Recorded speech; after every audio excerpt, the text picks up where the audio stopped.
साल 1942 उत्तराखंड में सी लेवल से 16,500 फीट की ऊंचाई पर चमोली डिस्ट्रिक्ट के रूपकुंड लेक के पास शाम का समय हुआ था। एच.के. माधवल एक भारतीय फॉरेस्ट रेंजर पेट्रोलिंग कर रहा था। तभी उसका पैर किसी चीज से जा टकराता है और जब उसकी नजर पड़ती है तो वो देखते हैं जिस चीज से उनका पैर टकराया है वो एक्चुअली एक इंसानी खोपड़ी है। ये देखकर उस ऑफिसर का दिल दहल गया और जब उसने टॉर्च लाइट की मदद से अपने आसपास देखा, चारों तरफ इंसानी खोपड़ियां ही पड़ी थी, पूरी लेक में और आसपास। सबसे बड़ा सवाल यहाँ इस केस में यही आता है कि 16,500 फीट की ऊंचाई पर जहाँ आम आदमी का ढंग से सांस लेना भी मुश्किल है, वहाँ तकरीबन 100 से ज्यादा लोगों की हड्डियां आई कैसे, और कौन थे वो लोग जो यहाँ आकर मारे गए। रूपकुंड झील में लेक ऑफ स्केलेटन्स कहा जाता है। यहाँ इंसानी हड्डियाँ जहाँ तहाँ बर्फ में दबी हुई हैं। ये एक बहुत बड़ा रहस्य है कि कौन लोग हैं जो इसके अंदर मरे, कैसे मरे, कहाँ से आए। साल 1942 में एक फॉरेस्ट गार्ड जब हिमालय की चोटी चढ़ रहा था तब रास्ते में उसका पैर पड़ा एट द रूपकुंड लेक, जिसकी कहानी आज मैं आपको बताऊंगा।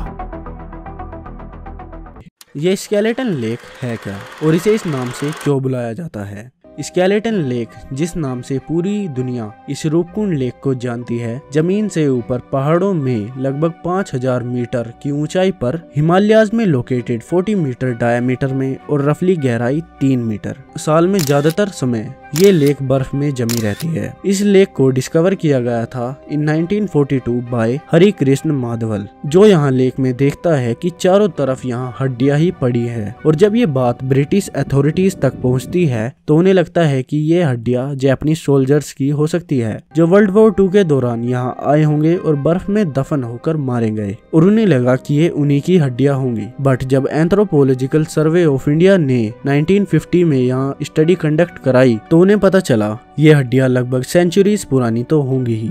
बट सवाल अब भी वही है कि कौन थे ये लोग। इस पूरी मिस्ट्री का जो सबसे बड़ा सवाल है कि कौन थे ये लोग और ये मरे कैसे। इस मिस्ट्री को पूरा करने के लिए कुछ थ्योरी सजेस्ट की जाती है। कुछ खोजकर्ता थ्योरी सजेस्ट करते हैं यहाँ लगभग 7th से 8th सेंचुरी के बीच में एक डिजीज फैली होगी लाइक कोरोना, और ये उन्हीं मरे लोगों की हड्डियां हो सकती है। कुछ थ्योरी सजेस्ट करती है कि वहाँ मास सुसाइड हुई थी, बट यहाँ जो हड्डियां है वो अलग अलग जगह पड़ी है, किसी एक जगह पर इकट्ठी नहीं है, तो इस चीज के चांस तो बहुत ज्यादा कम हो जाते हैं। जैसे कि एक थ्योरी जो यहाँ के लोकल फोल्कलोर में भी सुनाई जाती है, जिसमें मेंशन करा जाता है कि राजा जस धवल जो कि कनौज से थे और उनकी गर्भवती बीवी और उनके साथ उनके कुछ नौकर चाकर और कुछ विश्वासी लोग जो यहाँ तीर्थ यात्रा पर निकले नंदा देवी मंदिर के लिए, जिन्हें पार्वती माता का स्वरूप भी माना जाता है। और कहा जाता है कि रास्ते में रूपकुंड लेक के पास रातों को ऐसी अनवांटेड चीजें हुई जो वास्तविकता में नहीं होनी चाहिए थी। और कहा जाता है कि नंदा देवी के सब्र का बांध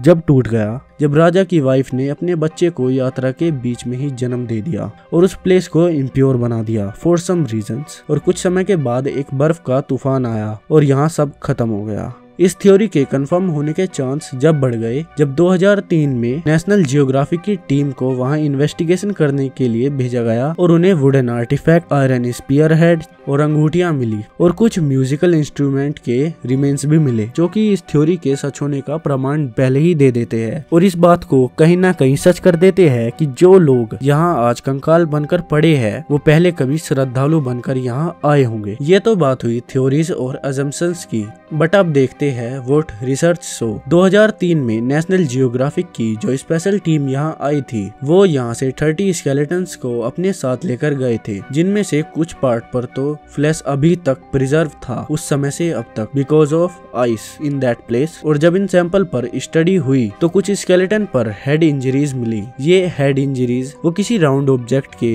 ऊपर के लेवल से चोट लगने से हुई होंगी और मेजोरिटी लोगों की डेथ का कारण ये हेड इंजरीज ही है। ये सब एविडेंस एक ही बात की तरफ इशारा करते हैं, जो ज्यादातर लोग थे वो किसी एक अचानक बर्फ के तूफान में आए और फंसकर रह गए, जिसमें बर्फ के बड़े बड़े ओले उनके सर पर लगे और उनकी मौत हो गई। 2010 में स्केलेटन लेक के पन्नों को दोबारा पलटा गया और अब इस बार 38 स्केलेटन्स की हड्डियों को पाउडर फॉर्म में कन्वर्ट किया गया और कोलकाता के एंथ्रोपोलॉजिकल सर्वे ऑफ इंडिया में रखा गया और दुनिया भर की 16 लैब में भेजा गया जेनोमिक और बायोमोलिकुलर एनालिसिस के लिए। इस नई स्टडी से पता चला 38 कंकालों में से 23 इंडिविजुअल 8th सेंचुरी के आसपास से होंगे।